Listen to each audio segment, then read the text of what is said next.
ওই খ্যাপ যদি নাও থাকে তাহলে সারাদিন থাকে নাকি?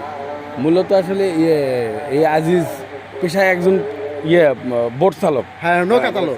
নৌকা চালক। ও আপনার কি হয়? ওটা আমার শালা। ওই যে মোটা হলে তার একটা আছে, ওটা নৌকা চালা। ওটা মানে 1 বছর ধরে নৌকা বাঁধতে দেখছি। এবার আপনার কালকে কি ওই সেনা ক্যাম্পে গিয়েছিলেন? আমি ওই জায়গায় প্রথম মালসার অবস্থানে ওনে হ্যাঁ। ওখানটা আমার শালা আজিজ আমাকে 2-3 বার ডাক দিছে। মানে আমি সরাসরি রিস্কা থেকে নাই, আমি গাড়ি কাজ গেছি। হ্যাঁ গাড়ি কাজ গেলে আমার শালা করছে যে ভাই আমার মেয়েরও আমাকে দেখাবেন খালি। হ্যাঁ আমার মেয়েরও দেয় আমাকে আর মাইরা হালাইবো।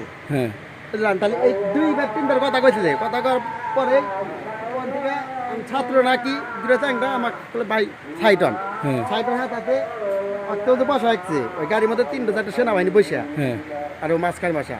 আর একটা সেনাবাহিনী গাড়ি আপনার অবস্থানের যে গেট আছে ওই দিক সোজা রাস্তা না স্টেডিয়াম হ্যাঁ আর ওই পশ্চিম পাশে একটা গাড়ি এসে ঠেকলো। হুম। ওই গাড়িটা যখন ঠেকলো ঠেকা তাতে 3-4 জন নাইমে আর এর মধ্যে গাড়ি থেকে আজ দেখ সেনাবাহিনী লোক নামাইলো। নামাই রাস্তার উপরেই হাত দিয়া এনে একটু বাড়ি যখন দিল এনে একবার দিল খালি মা কাছে একটু দিলে তখন ওই টাইমে ব্যাগ লোকই আসিল। মানে মোটামুটি 100-200 লোক আসিল। পরে বাড়ি যখন দিছে এই যে মানুষ চিকুর হয়েছিল মানুষজন বেহি বাইরে দিলে সেনাবাহিনী হারা দিছে। হারা দিছে তখন এনদিকে ওই যে বিল্ডিং তারা ফাঁকে ব্যাগ দেখতেছি। হ্যাঁ। মানে যে সুযোগ পাতে দেখতেছি হ্যাঁ। এই অবস্থা। তার বাদে অন্তে মাইরা ধরে নিয়ে গেছে। আচ্ছা আদিতের যে নাম্বারটা তো একমাত্র আমার কাছে। হ্যাঁ বুঝলাম, আদিতের নাম্বার আমি ফোন দিই, আমি কেরো দ্বারা পরিচয় দেয় না, খালি ছাত্র। হ্যাঁ তাহলে এক ফোন দিলাম যে ভাই তাহলে আমি তো সেনাবাহিনী নিয়ে গেল কোন জায়গায় যাবো? হ্যাঁ। পুলিশ শিওর যে থানায় আছে। হ্যাঁ তাহলে সেনাবাহিনী নিয়ে গেল কোন যাবো?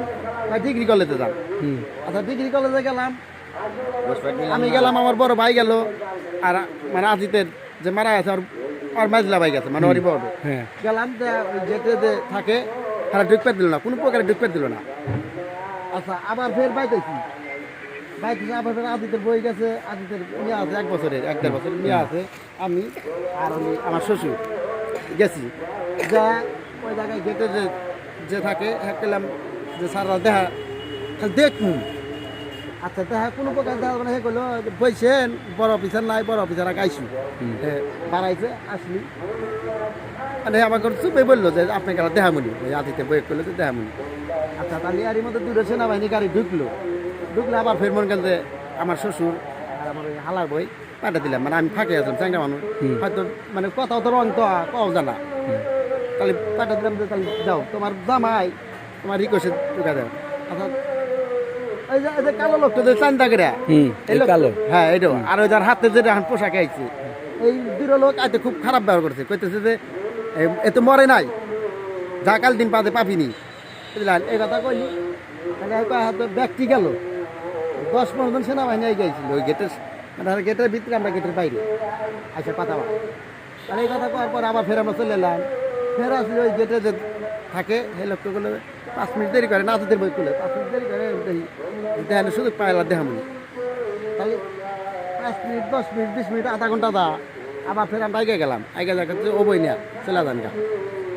এই যে তখন আমরা চলে আসছি, তখন আইছি ধরেন যে মোটামুটি 1টার মতন বাজে রাতের। হ্যাঁ 1টার মতন বাজে। এই পর্যন্তই জানি। তারপরে আপনারা পরবর্তীতে আবার কখন গেলেন? না গেছিলাম একটা পরে আর যাইনি, একটা পরে আর যাইনি। ওর বাবা এবং ওর বউ কখন আসছে আজিজের? ওই তো 1টার দিকে আইছি আমি তার হাতেই। তখন মনে হয় 11:30টার মতন বাজে,